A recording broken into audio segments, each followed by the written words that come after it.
Good evening, everyone. It is once again Ted the Speed Learner, and I am doing a live stream right now, but I'm also going to do this one particular presentation tonight, and this is going to involve the De Beers Corporation. You're going to say, what does De Beers have to do with anything? I thought you were going to talk about Tacitus and Plutarch and Juvenal. I thought you were going to talk about all that. Well, we are. But I think the clue here is about the De Beers Corporation. Now, I am going to do a separate video about the De Beers Corporation in a day or so, and I'm going to teach you how to remember and memorize all those facts. Okay? As a matter of fact, on the live stream, I'm going to ask my audience to help me design a lesson for the De Beers Corporation and the memory techniques that we're going to use to remember all the information about them. But you say, well, what does De Beers have to do with Tacitus or Plutarch or Juvenal? Well, it all comes to a book. I'm going to show it here on my live stream first. It says, After Paul Left Corinth, and it's by Bruce Winter. And I'm now going to show you guys. It says, After Paul Left Corinth by Bruce Winter. Okay. And it's going to involve these words right up here. Okay? And I will copy these words, all of them, into the description of the video that I have separately from this particular video here. Now, if you happen to own this book, I want you to go ahead and turn to page 127. If you don't, please go ahead and get it. And if you do, go back to this video, turn to page 127, and I'm going to tell you what this all involves. Now, if, what's her name? Hang on just a second. If Michelle Guido joins us, and I hope she does, she's going to learn a lot today. There's a Facebook page called The Transforming Wife, or The Transformed Wife. I don't remember what it is. And some of the stuff that the Transformed Wife says is 100% true. Some of it is just a little bit distorted. And we're going to fix the distorted part right here, right now. Okay, but to do that, we have to turn to page 127. Because if you look on the bottom of the page, the author of this book made references to Plutarch, Tacitus, and of course Juvenal. And when he did, he listed some things. As for Plutarch, he listed, I'm going to put it right here, 138D. Okay? Now, when this presentation's over with, I'm going to cut off my Easy Share camera, and when I do, I'm going to put hyperlinks in that particular video so you guys can kind of follow along with what I'm doing here. So don't worry, you're not going to miss the thing. I'm going to have the hyperlinks down below. Golly gee, I wish I'd have saved those and sent them to myself. Anyway, like I said, they will be in the description box in the separate video when you watch it, okay? So bear with me. But anyway, as I'm now talking to the Easy Share, I wanted to let you know, if you'll take a look at the first hyperlink, the Plutarch presentation comes up. And if you'll look on the left-hand side of the text, you're going to see numbers. And as you see numbers, there's going to be sections between those numbers, and you're going to see the letters A, B, C, and D. And that's how you reference what was being referenced by Bruce Winter. And that's how that works. Now then, Bruce Winter made two other references. One was to Tacitus, and the other one was to Juvenal. Now, when he listed Tacitus, and you're going to see a hyperlink, there's going to be a second one down there, and that's to Tacitus. And one of the things he did, let's just remove that real quick. One of the things he did now my finger's going to be all red by the time this gets done, is this is from the work The Annals, okay, The Annals of Tacitus, and what he did was he listed 11, 27, 1. Now, if you don't know what 11, 27, 1 means, you're not going to be able to find what you're looking for. Alright. If you look on the, I believe it's either the left or the right hand side, I'm not really sure if it's the left side of the text or the right side of the text, okay, the annals are divided into books, okay, and the 11 here is the 11th book of the annals, alright. The 27 here is the 27th chapter of the 11th book, and the 1 here is a line number. Okay, and I hate to say it, but these line numbers don't exactly all line up. I really hate to say it, but if you will go not to 11:27:1, because that's not going to contain the vital information we actually need. Instead, what I'd like to do and see you do instead is to go to Tacitus 15. That's book 15. Okay, 37, which means you're going to go to chapter 37. Now, I know he has a 9 here, but that 9 really doesn't represent much of anything. If you will go to 1537, you're going to find some of these words. Okay, and I'll explain that a little bit later in this video, because I have a lot to tell you. Now, what about Juvenal?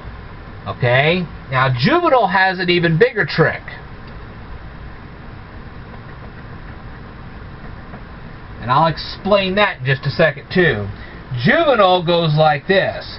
We have 2, 1, 1, 9. And then we have this double F.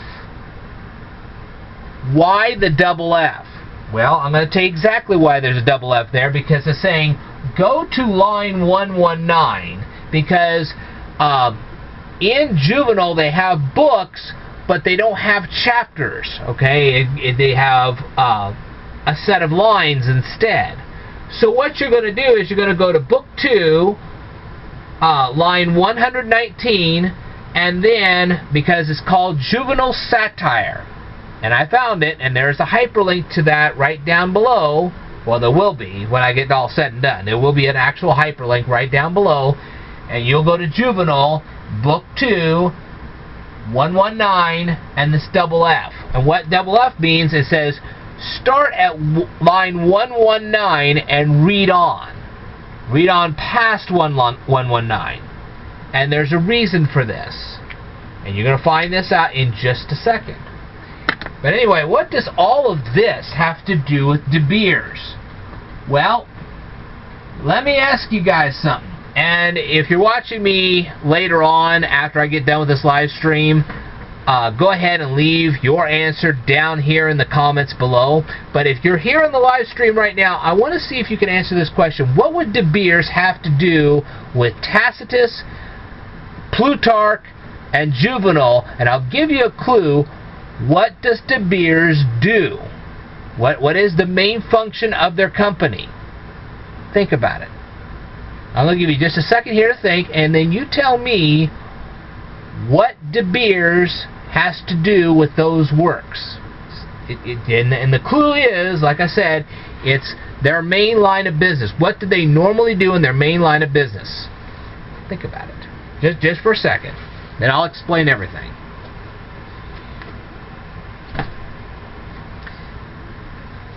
And diamonds for what specific purpose? Now, I know that people wear diamonds all the time, but what is the most common reason why they wear diamonds? I mean, you don't just normally wear a diamond ring. Sometimes it's for a very specific purpose. What would be that purpose? Okay, jewelry, that's cool, but for what special occasion? Maybe I should say it, for what special occasion? What would be the most special occasion to wear that kind of a diamond?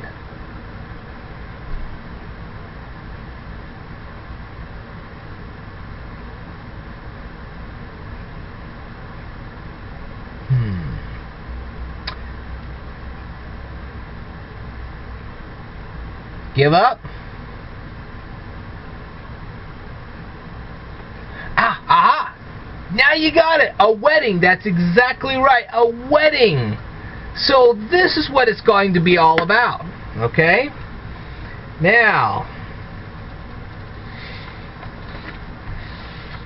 this is going to involve a biblical scripture. It is St. Paul in his writing to the Corinthians, chapter 11, verse 6. Now then,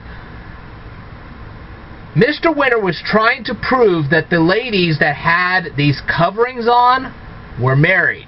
Now, how did he prove that? He had 3 ways of doing it. Okay? And I'm going to show you the 3 ways. Now, I want you to take a look at these. And boy, that screwed that one up. Okay, I want you to take a look at these 4 words on the left. This one, this one, this one, and this one. And please do not ask me to pronounce these because there is no way I'm going to pronounce them. But anyway, what are these 4 words? Well, I'm going to tell you exactly what they are. The first one is the Greek word for a little girl. Okay? This would be somebody that was 16 or under. Now, back in their culture, anybody that was 16 or under was treated like a juvenile. They couldn't speak in public places, that kind of thing. They were definitely under the authority of their father, and so they weren't considered adults. So they couldn't make an adult presentation, that kind of thing. Okay, I totally agree with you on that. You're right. It is really kind of hard to read this board. When I make the other part of the video, I'm going to actually put all of these words into the description of that box so you'll be able to see it. So you're not going to miss anything, I promise. So hang in there, because that will be done. I guarantee you those words will, and they'll be crystal clear. You'll be able to see them for yourself. I'll literally copy and paste from my notes directly into the description box so you won't miss a thing. Okay, I promise. You will not miss a thing. But anyway, the one at the top, and I'm going to list these exactly the same way on the description box as I have them listed here. So you'll be able to see that, and I'll even make sure to indicate which one was young girl and so on and so forth. Okay, I promise you will. I guarantee you will have that.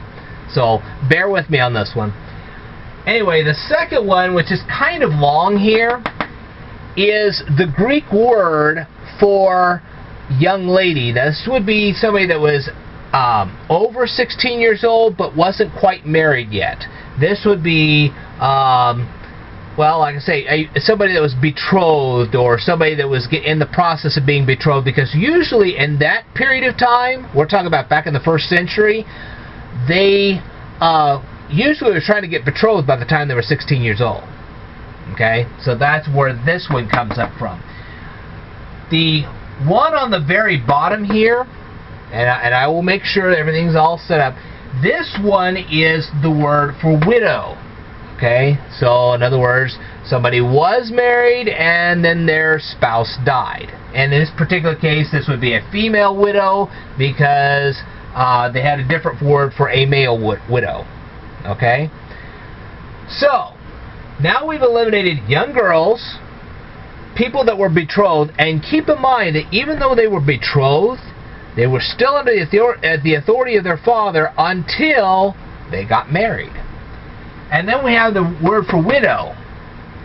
So what's left? Well, this third word right here is usually translated lady or woman.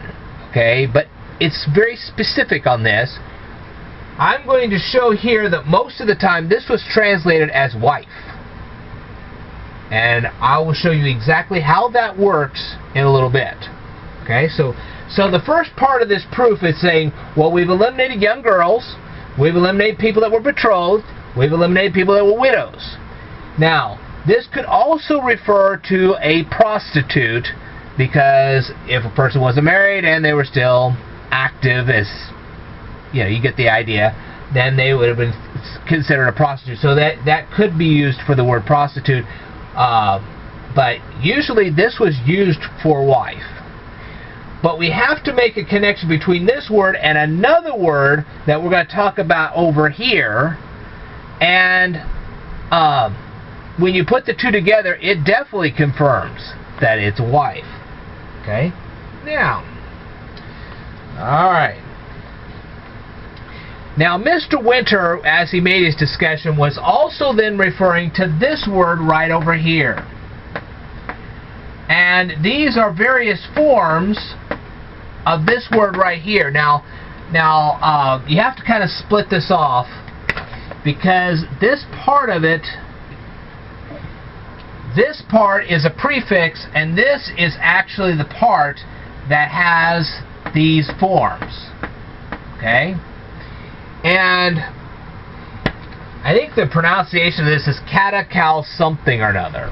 But anyway, you strip off the kata, and this cow, whatever it is, and I'm sure that somebody's going to correct me on this someday, and I'm going to be thrilled when they do. Okay? But this here is a verb, is an actual ancient Greek verb that means covering. Okay? But the thing is, if you combine this covering word with this word, which is woman, then you start getting a clear picture of how this could actually be a wife. Okay? Now then, where do you find this? Where do you find any form of this? Well, it's not really this prefix here, because you're not going to find this prefix in Tacitus. You're not going to find this prefix in Plutarch. You're not going to find this prefix in Juvenal. You're not going to find the prefix, but you're going to find this verb. You will find it, and I'll show you exactly how to find this. Okay, let's go through. The Plutarch document in question here is called Advice to the Bride and Groom. Okay? Now, under the letter D, you remember how I had that 138D? Under that, you're going to see a number 1 and a number 2. So you're sitting going, wait a minute, we go to number 138, we see the letter D, and then D is split into 1 and 2? Yes. Now look at the words next to the number 2. And guess what you're going to see? You're going to see a form of this verb right here. Now, if you turn this into an English translation, you're going to see the covering. And in this document, the covering is definitely in reference to a bride. See, that's why he says it's advice to a bride and groom. It's the wife's covering. Okay? But we need to go on here. Can this verb be found in other documents? You betcha. It is found in Tacitus. Okay? Now, you have to go with the Latin translation, because there is no Greek translation I was able to find. But if you go with the Latin translation, this Latin verb right here, I'm going to underline it, it's called operit. O-P-E-R-I-T. This one right here is the Latin form of, if you are translating this verb from Latin to Greek, you would come up with this right here. Covering here, covering here. And guess where you find this verb right here? You find it with a form of a word known as Flammeum. F-L-A-M-M-E-U-M. Okay? So, the combination of operit and Flammeum, which is translated in Latin as a wedding veil, this combination means that the woman was being covered with a wedding veil. But we need one more proof for this. Okay? And we're going to go on to, let's see. Okay. Alright, now we're going to go to Juvenal. We have to go to Book 2. I have a little thing on this, and I'll show you exactly where it is. If you'll take a look at the text, okay, now it's actually, okay, According to my notes here, it's Book 2, Chapter 2. You take a look at the lines between 120 and 125, and I will have the actual hyperlink to this, so you can see this for yourself. Now, once again, you're going to see a form of this word right here, confirming that what you actually have is a wedding veil. You combine this with this, you get woman covering veil. And that is your combination. That proves, that is a second way to prove that what St. Paul was talking about in Corinthians chapter 11 verse 6 was the veil. But you need one more proof for this. You're like, wait a minute, one more? Alright, now the last part of it, you have to read on a little further into 1 Corinthians, because he says that when a woman, a bride in this case, is covered with the veil, okay, she is honoring her head. Now in that case, according to Genesis chapter 1 and 2, who is the head of the woman? Well, in that particular text, it's the man. Okay, it's the husband in this case. It's the husband. The head of the wife is the husband. That is how it's translated. Now, further proof of this can be found in 1 Corinthians chapter 14. When they said the women should be silent, that kind of thing, what did Paul say? He said, if you have a question about Christianity, you're supposed to ask your husband. How can you ask your husband if you don't have one? It doesn't work that way.